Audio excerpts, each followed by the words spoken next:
it's been almost a month because I accidentally deleted the last video, but today I'm back with some spring recommendations because it is finally turning spring here.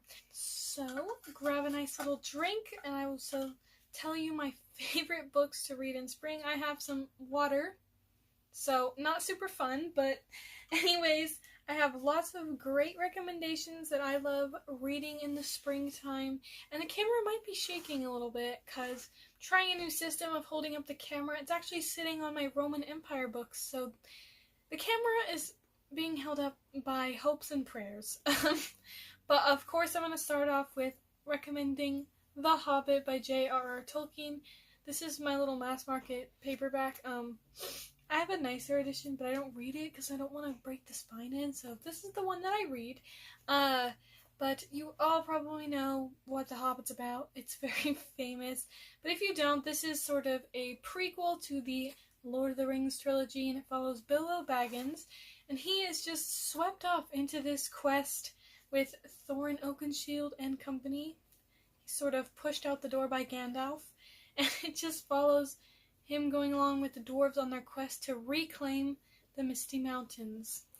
I love The Hobbit, all of Tolkien's work, but this one especially screams spring. I actually have another book by him in the stack, but the stack over here is not organized, so it might take me a minute. Oh, there it is. This book is so adorable. But I have The Adventures of Tom Bombadil.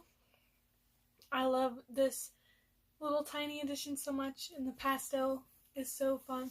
But if you've only seen the movies of Lord of the Rings and haven't read the books, you probably don't know who this is, but if you have read the books, you will know.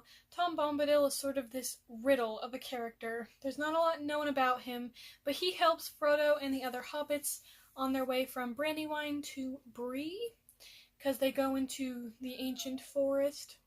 He's being whiny. They go into the ancient forest and sort of get stuck there, and he helps them. Yeah, there's not a lot known about him. He's not affected by, like, the temptation of the One Ring.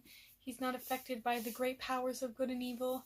He's just sort of in his own little world, and this book is, most of it is in the form of poetry, but I love this book so much. Tom Bombadil is one of my favorite characters, him and Goldberry, which is like, she's a river maiden. I have to reread Lord of the Rings soon. It's been a little while. But I definitely, this one just screams spring to me. I mean, the cover, and just, he's such a cheery guy with his yellow rain boots. Next, these are all, I'm not like gonna give descriptions of these because they're all so tiny, but I'm just gonna recommend the works of Beatrix Potter. These are the ones that I own.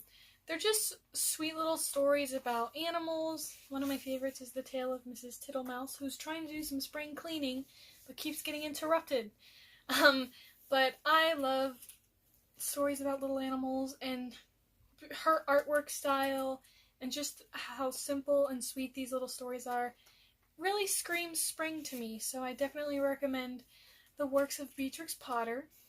On sort of a similar note to Beatrix Potter, I have The Brambley Hedge. This is the complete one, but there is a story in here specifically about spring, where they go on this really fun birthday picnic, and I'll show you.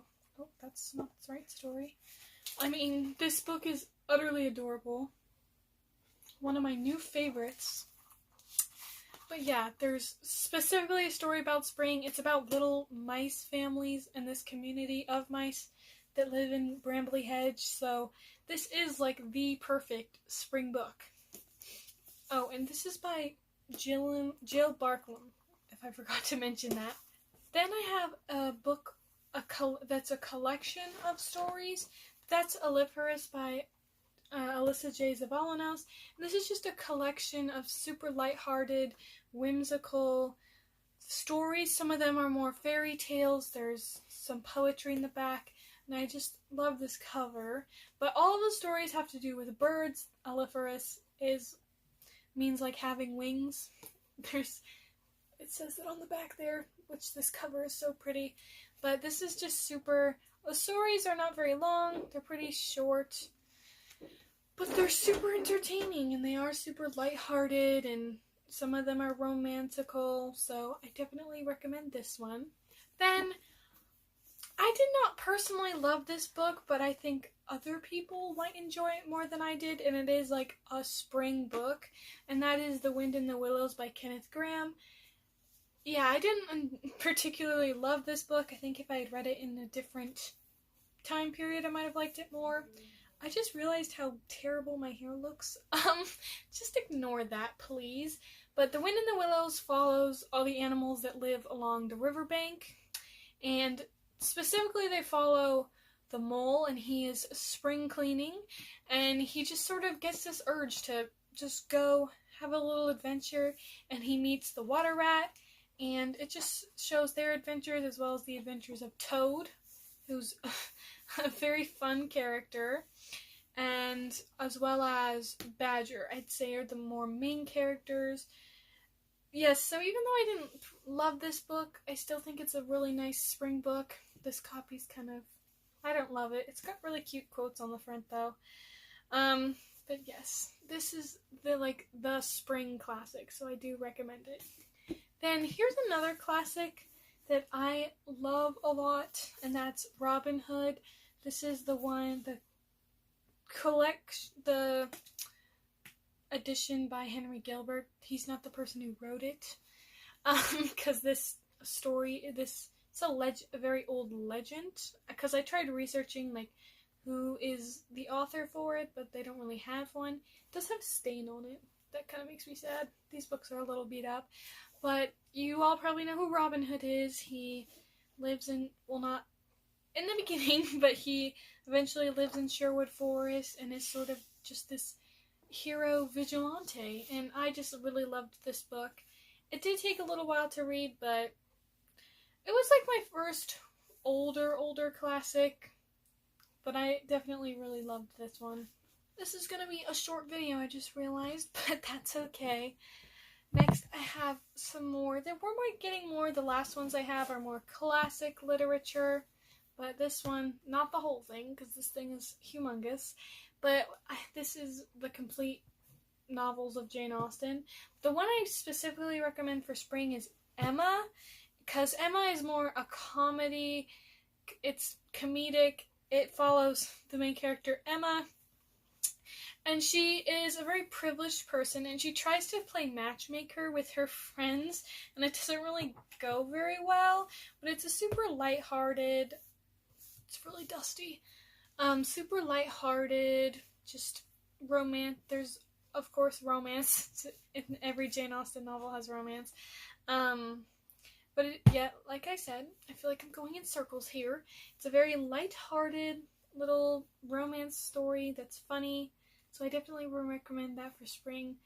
I still have yet to finish Mansfield Park and Northanger Abbey as well as Persuasion, so I have 3 more of hers to read, so I don't know if those are spring-ish too, but I recommend Emma by Jane Austen. And camera is shaking. I have a spring classic, but a children's classic. That's The Secret Garden by Frances Hodgson Burnett. I actually saw this book, but with the dust jacket, because I didn't realize there was a dust jacket, and the dust jacket is so cute, but I'm not going to buy the whole book just to get the dust jacket on it. But this particular edition, I have 2 of them, because I do like this story. It has really cool colored artwork in it, but this is a certified spring classic, but this follows, I'm mixing her up with the main character of the other book by this author, The Little Princess, but her name's Mary, I believe. I'm pretty sure her name is Mary. Anyways, her parents die, and she moves to live with this guy. It's been a little while since I read this. I can't remember if he's her, uncle or something, like a estranged family member. But she goes to live with him, and it's sort of a dreary, old, depressing house, and she's a very sullen, sulky child. But it sort of just follows her as she begins to sort of come alive with the springtime at the manor. I can't even remember what the manor's called. I think my favorite illustration is, I'll show it to you. This book is so pretty though.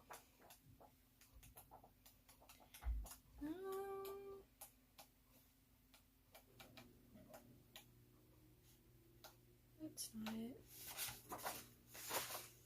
Maybe that was. Well, I really like this one. It's very gothic looking. But definite recommend of The Secret Garden. I love this one too. And I was thinking of including The Little Princess by the same author.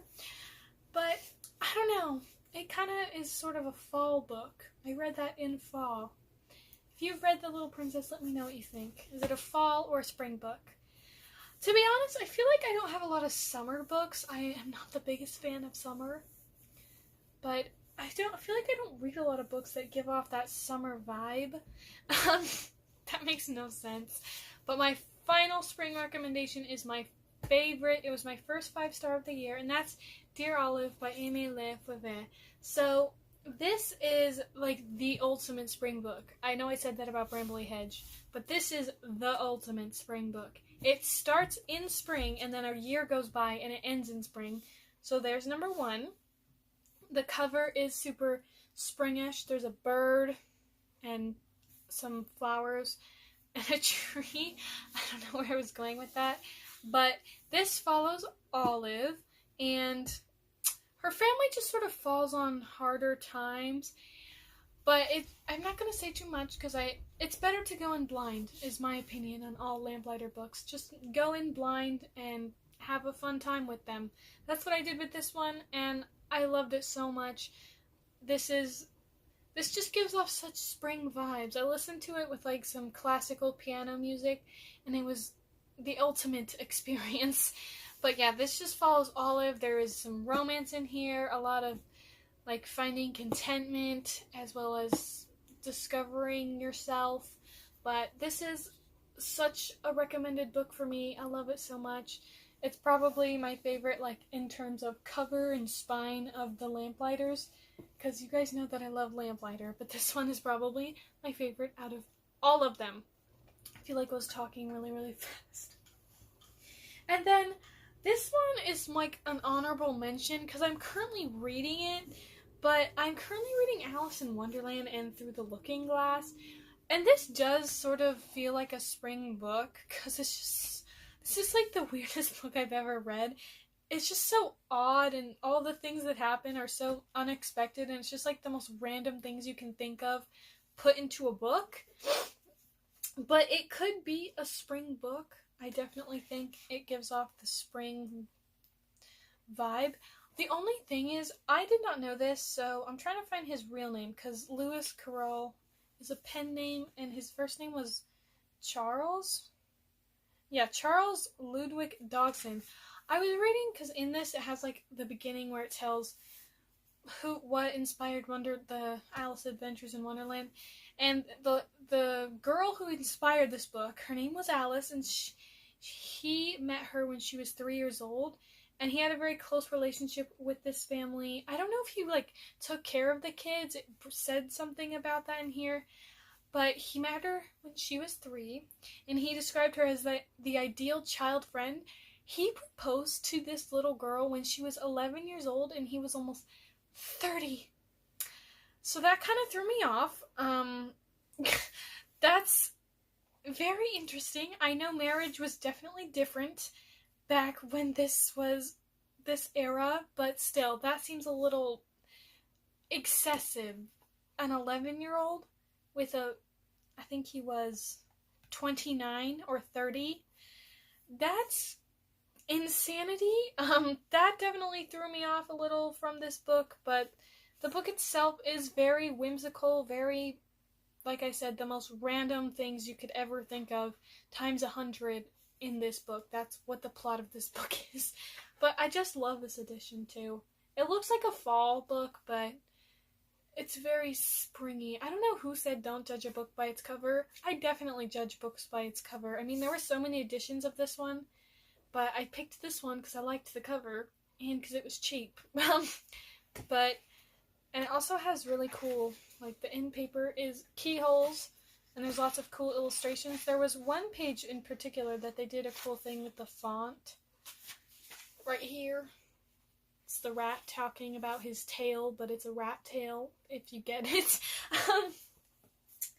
This book is kind of like Wonderland in the sense that we are just rambling on about random nonsense. But I hope you guys are having a wonderful day and that you might read one of these spring recommendations and love it. And thank you to all the new subscribers. I can't believe how many there are. Thank you guys all so much. I'm sorry that it's been almost a month. Hopefully this will be up on the same day. And as always, if you have any recommendations for videos you would like to see or books you want me to read, just feel free to leave them in the comment section.